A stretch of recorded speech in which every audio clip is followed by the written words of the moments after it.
Hello guys and welcome to How to Socials.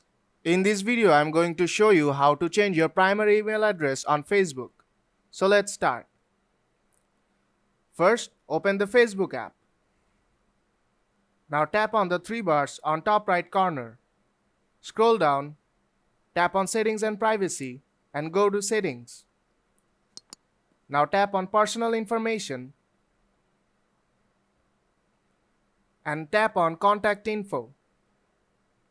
Here you will see I have two email addresses. One is my primary and the other one is secondary.